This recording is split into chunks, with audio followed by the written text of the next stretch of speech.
জাতীয় স্বাস্থ্য পেশাজীবী ঐক্যের আত্মপ্রকাশ এবং সংবাদ সম্মেলন অনুষ্ঠিত হয়েছে আজ জাতীয় প্রেস ক্লাবে। স্বাস্থ্য পেশাজীবী, নার্স, মিডওয়াইফ, ফার্মাসিস্ট, এসএসি, এমও, মেডিকেল টেকনোলজিস্ট পেশাজীবীদের জাতীয় ঐক্যে এই সংবাদ সম্মেলনের আয়োজন করা হয়। আয়োজিত সংবাদ সম্মেলনে উপস্থিত ছিলেন জামাল উদ্দিন বাদশাহ, আহ্বায়ক, জাতীয় স্বাস্থ্য পেশাজীবী ঐক্য। এছাড়াও উপস্থিত ছিলেন ডক্টর মোহাম্মদ শফিকুল ইসলাম, সভাপতি বাংলাদেশ নার্সেস অ্যাসোসিয়েশন বিএনএ ও যুগ্ম আহ্বায়ক, জাতীয় স্বাস্থ্য পেশাজীবী ঐক্য। আরও উপস্থিত ছিলেন লায়ন মোহাম্মদ কামাল হোসেন, মহাসচিব, বাংলাদেশ ডেন্টাল পরিষদ ও যুগ্ম আহ্বায়ক, জাতীয় স্বাস্থ্য পেশাজীবী ঐক্য, এবং উপস্থিত ছিলেন সংগঠনটির অন্যান্য নেতৃবৃন্দ। এই সময় বক্তারা বলেন, জাতীয় স্বাস্থ্য পেশাজীবী ঐক্যের প্রথমত দুটি লক্ষ্যমাত্রা নিয়ে সংগঠনটির আত্মপ্রকাশ হলেও যারা চিকিৎসা সেবার সাথে জড়িত ও সুস্বাস্থ্য নিয়ে কাজ করার জন্য একতাবদ্ধ, তাদের নিয়ে এই সংগঠনটি সামনের দিকে আরও জোরালোভাবে কাজ করবে সবার সম্মিলিত চেষ্টায়। এবং যে সকল সংগঠন এরই মধ্যে যুক্ত হয়েছেন জাতীয় স্বাস্থ্য পেশাজীবী ঐক্যের সঙ্গে এবং আগামীতেও স্বাস্থ্য ব্যবস্থা নিয়ে কাজ করতে চান, এমন কেউ যদি যুক্ত হতে চান, তাদেরকেও আহ্বান জানান সংগঠনটির নেতৃবৃন্দ। এতগুলি সংগঠনকে একসাথে নিয়ে আসা অনেক ডিফিকাল্ট। এইটুকু আমরা সম্পূর্ণ করেছি। আরো যারা রয়েছে তারা যদি মনে করে এটা তাদের প্রয়োজন, তাদের এখানে আসবে, আমরা গ্রহণ করবো।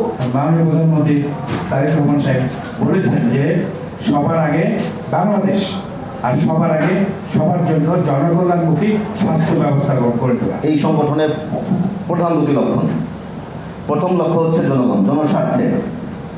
আমরা যেহেতু যারা এখানে এই সংগঠনের আত্মপ্রকাশে অলরেডি নাম লিখিয়েছি এবং যারা এই সংগঠনের বাহিরে আছে, এই সংগঠনের যারা স্বাস্থ্য সেক্টরে পেশাদারিত্বের পরিচয় দিয়ে থাকেন, সেবা দিয়ে থাকেন, প্রত্যেকে এই সংগঠনে কি করতে পারবেন, যুক্ত হতে পারবেন। তাদের জন্য দরজা খোলা। সুস্থ সবল জাতি গঠনে, নীরব জাতি গঠনে আমরা অগ্রণী ভূমিকা রাখব। একই সাথে আমরা যারা nurse, midwife, pharmacist, SSCMO, medical technologist, dental সহ সকল টেকনোলজি যারা আছেন, স্বাস্থ্য সেক্টরে স্ব জাতি যারা ভূমিকা রাখেন, প্রত্যেকের পেশাদারিত্বের যে অধিকার, সেই অধিকার বাস্তবায়নের জন্য অগ্রণী ভূমিকা রাখবেন এই সংগঠন।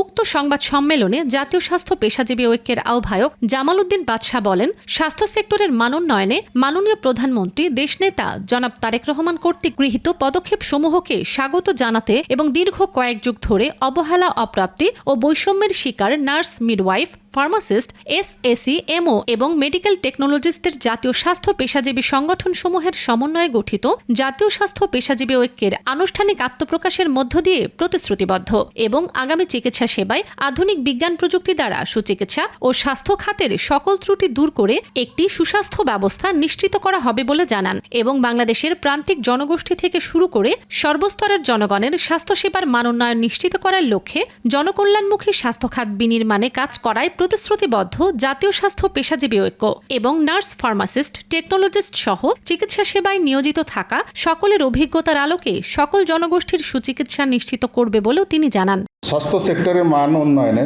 মাননীয় প্রধানমন্ত্রীর দেশনেতা জনাব তারেক রহমান কর্তৃক গৃহীত পদক্ষেপসমূহকে স্বাগত জানাতে এবং দীর্ঘ এক যুগের ধরে অবহেলা, অপ্রাপ্তি, বৈষম্য শিকার নার্স, মিডওয়াইফ, ফার্মাসিস্ট, এসএসিএমও এবং মেডিকেল টেকনোলজিদের জাতীয় পেশাজীবী সংগঠনসমূহের সমন্বয়ে গঠিত জাতীয় স্বাস্থ্য পেশাজীবী ঐক্যের আনুষ্ঠানিক আত্মপ্রকাশের আয়োজিত আজকের এই সংবাদ সম্মেলন বাংলাদেশের প্রান্তিক জনগোষ্ঠীর থেকে শুরু করে সর্বস্তরের জনগণের উন্নত স্বাস্থ্য সেবা নিশ্চিত করার লক্ষ্যে জনকল্যাণমুখী স্বাস্থ্য খাত বিনির্মাণ একান্ত প্রয়োজন। গণমুখী স্বাস্থ্যসেবা গুণগত মান বৃদ্ধির লক্ষ্যে স্বাস্থ্য ব্যবস্থাপনায় নার্স, মিডওয়াইফ, ফার্মাসিস্ট, উপসহকারী, কমিউনিটি মেডিকেল অফিসার, এসএসিএমও এবং মেডিকেল টেকনোলজিদের গুরুত্ব অপরিসীম।